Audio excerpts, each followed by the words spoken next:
lang ito, Mr. Chair. Dabay, point of information, nakabalik na po yung mag-asawa. May mga dala raw sila. Ano po yung pinagpaguran nyo sa inyong hearing, Senator Marcoleta, ito yung napagpaguran nyo sa hearing nyo, yun, dala na nila, yung ledger. Hopefully, Mr. Chair, na meron silang maipapakita na talaga magagamit natin. Mr. Sala, kunahin na kita.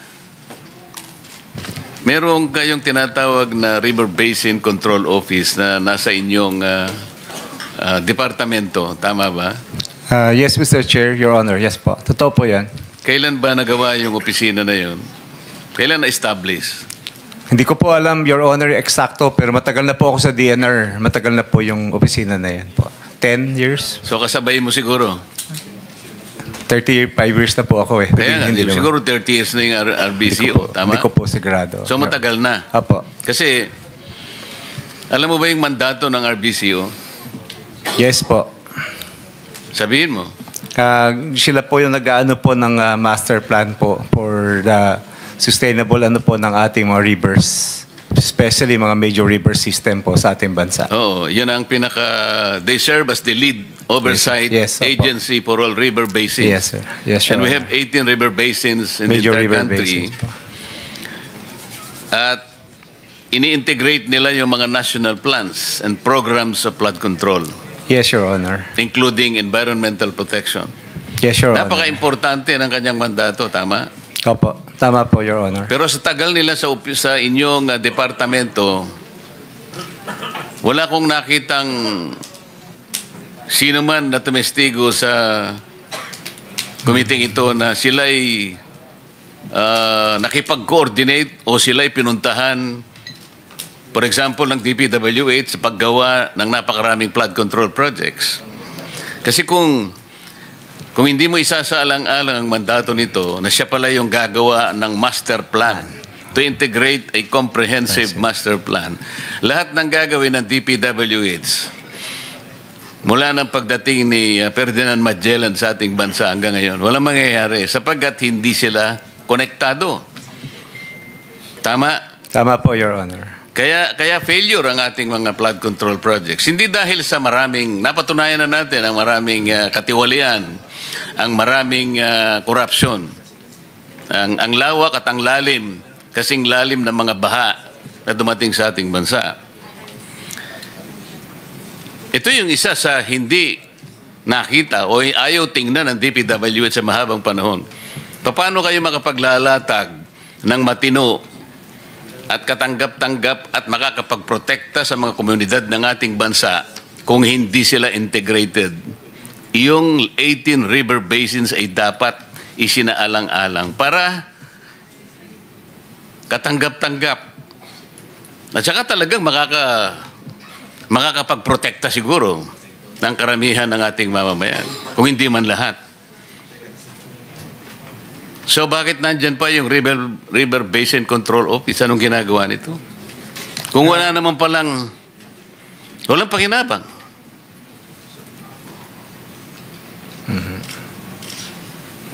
Your Honor, ang alam ko po, may mga proyekto din po kami na related po sa pag-manage po ng ating mga major river basins. Ang DNR. Ito nga yung major na mandato niya, hindi niya ginagawa. Ano sa palagay mo ang ginagawa nila? Naghahanap ng mga daga, mga ipis. Ito po yung problema, Mr. Chair. Napakarami. Halimbawa po, yung IMS, ito yung Information Management System ng DPWH. Ito ay nasa ilalim ng Planning Service. At sa ilalim ng IMS, nandyan ang PCMA, nandyan yung MYPS, yung Survey 123. Engineer Bernardo, tama? Ito yung ginagawa actually para mabantayan, mamonitor yung upgrading, yung pag-update ng progress ng mga proyekto, lalong-lalo na yung pinag-uusapan ng flood control projects. Kung hindi akma, kamukha ngayon, napatunayan na kahit sinasabi po nilang real-time geotag, ang dali palang takpan yun eh. Kukuha lang ng ibang litrato, isasalpak na ganyan. Akala mo, totoo na ang accomplishment is so much percent already. Pero hindi totoo eh. Kaya naglipa na yung ghost projects. Inamin po ni Yusek Cabral, nang nandito siya, at nakikinig po si Secretary Bonoan noon, na yung sinabmit po nila na naging sumbong sa Pangulo ay base sa MYPS. Ito yung multi-year projects system. Ang dapat sana palang ibinigay nila ay yung PCMA na kahit papano ay medyo malapit-lapit sa katotohanan. Gumawa po kami ng pagsusuri dito sa dalawang application na ito, Mr. Chair. Nag-random po kami sa napakaraming mga projects. Easily, lumitaw po sa pagsusuri namin. Wala pang isang araw, 14 po na projects na hindi magkakatugma po yung coordinates. Isang maliit na difference lang either sa X or sa Y. Alam po ninyo ang variance na nakita namin, discrepancy, mula sa maliit na about 67 meters to about 700 meters. Yusek Bisnar, sa harap ng napakalaking deviation ng mga coordinates, gusto po namin matukoy talaga kung ilan ang bilang ng ghost projects. Pero kung pagbabasihan po ninyo yung maling input na ibinigay, sapagkat ito ay nakabase sa MYPS, pati kayo may liligaw din yan eh. Di ko alam kung paano nyo gagawin. Ito nga po, hindi talaga real time eh. Walang satellite pala ang DPWH. Kaya nga, nung pagdinig ng Philippine Space Agency, na imungkahay nga namin, tulungan mo na nga ang DPWH. Baka kayo makakonekta kayo talaga ng direkta ng satellite. Kasi po yung pag-update ninyo, Yusek Bisnar, once a month, at the end of every month. So yung galaw lang ng isang kakasangkapan lang ng encoder, yung inyong project manager doon sa baba, hit niya lang. Wala na, sarado na yun. Paano nyo susubaybayan lahat ito? Pinag-uusapan natin halos 9,000 flood control projects. Sa harap po ng katotohanan, napakaraming applications. Meron pa po kayong CPES. Yung CPES nyo ay Constructors Performance Evaluation System. Na kung saan tinitingnan ninyo ang bawat aspeto, kung sino talagang magaling gumawa, kung sino. Pero lahat ng ito nawala ng saysay. Yung lalim, yung lawak, ang nakita nating katiwalian at corruption, hindi na mapasusubalian kahit kailan.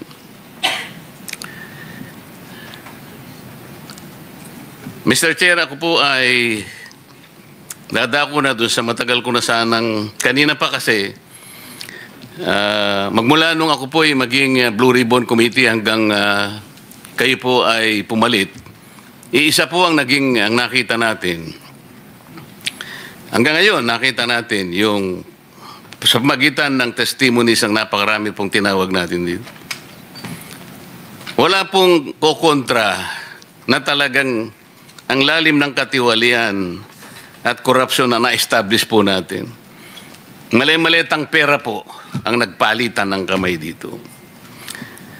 Tinitingnan ko po yung ating Senate Blue Ribbon Rules. May I refer to Section 5, o Article 5, Section 3, Mr. Chair. Dito po ay sinasabi, reports on bills and resolutions. Where evidence of malfeasance, misfeasance, and nonfeasance is uncovered in the course of the committee's investigation, the matter may be referred to the Ombudsman or to the DOJ or to any appropriate agency as the case may be.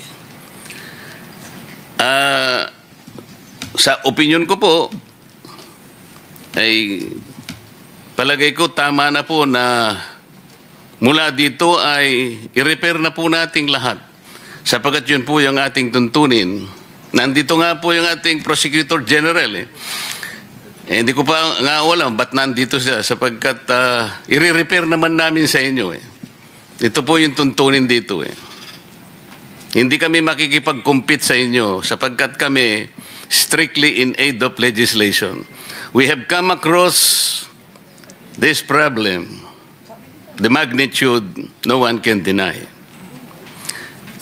And jurisprudence pa nga ho, Mr. Chair, Neri versus Senate, ito po yung sinasabi. Should respondent committees uncover information related to a possible crime in the course of their investigation, they have the constitutional duty to refer the matters to the agency or branch of government.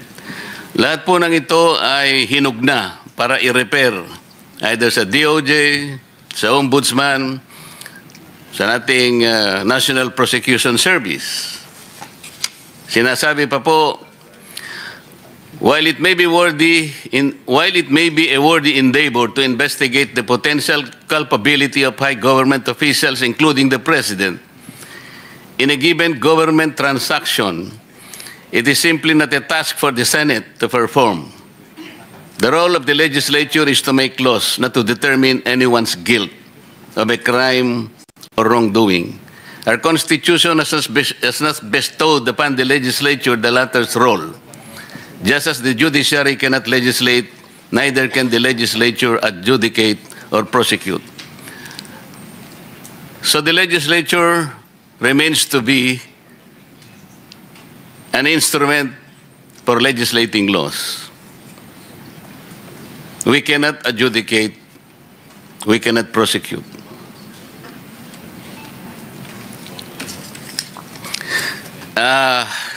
Siguro po alam na ninyo, Mr. Chair, hindi ko po alam anong oras, but I think earlier hours, nagpadala yata former Congressman Saldico a video recording. At dyan po ay napakarami niyang sinasabi na aligasyon, ngunit hindi po pwedeng hindi bigyan po ng atensyon. Nagpapatunay lamang po na lumawak na po talaga at lumalim ang pinag-uusapan nating problema. We cannot ignore that statement uploaded in the Facebook, Mr. Chair. So, kung ang tinatanong ni Senator Sherwin kanina na pinipilit na sinasagot ni Prosecutor o General Prosecutor, Prosecutor General Padulyon, sino po ba yung pinoprosecute natin ngayon? Mga accessories or mga... Meron po bang mga pangalan na? Yeah, may I respond, Mr. Chair? As I mentioned earlier, the ones who are being investigated right now are personalities from the DPWH, officials of District 1 of Bulacan. They are the ones subject of the initial investigations undertaken by the Department of Justice. There are also other investigations which are being evaluated now prior to its filing with the department and eventually with the Office of the Ombudsman, sir. Kanina po tinatanong niya kayo, he quoted the President na meron ng makukulong, sabi ng Presidente. Sir, I do not know and I cannot speak for the President. I do not know what's in I'm this not saying that you will speak for the President. Si Senator Sherwin nagsabi, narinig niya na may makukulong. At kailan ang sinabi, Senator? Kailan, parang ang sinabi niya, marami nang makukulong immediately. Exactly, Mr. Chair. That's why I said I cannot speak or know the state of mind of the President when those statements were made. I was not privy to it, and neither do I know what the details of which. I can only speak of the cases being handled by the Department of Justice. Hindi naman sasabihin ng Pangulo yun ang hindi niyo siya ina-advisean. The President will not state anything nang hindi niya nalalaman ang mangyayari. As a matter of fact, we assume that the Department of Justice might have advised him sapagkat hindi niya sasabihin ang kagaya ng sinasabi mo ngayon. Yes, sir, but I cannot also make that assumption. No, I cannot base my answer on an assumption which is being made unless I was privy to the information that such advice was given to the President when he made that statement. I can only speak for what I know, sir, and what I have personal knowledge of. So are you Are you trying to assume that the president was ill-advised? I'm not saying that the president was ill-advised. I just do not know who spoke to the president, sir, before he made that statement. We're not saying that somebody spoke to the president. Senator Sherwin heard that the president was assuming that there will be somebody who will be jailed immediately. Yes, sir. But your statement, Mr. Chair, is that you are of the assumption that the I am Department not of assuming. Justice made that statement. I am not assuming anything. We're saying that the president told that somebody will be jailed.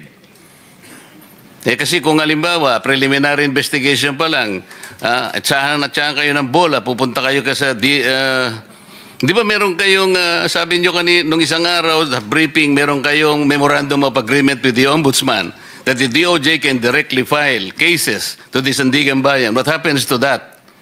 Sir, if we go over the memorandum of agreement simply says that we have the authority to investigate, and whatever the results are of our investigation, if it involves personalities with salary grade 27 and above, or cases cognizable by the Sandigan Bayan and offenses committed in relation to the performance of one's function, the same will still have to go through the Office of the Ombudsman for approval before it gets filed before the Sandigan Bayan. That was not the kind of explanation given to me Senator in the earlier Marcoleta, hearing. kindly wrap up. I'll give you 1 more minute.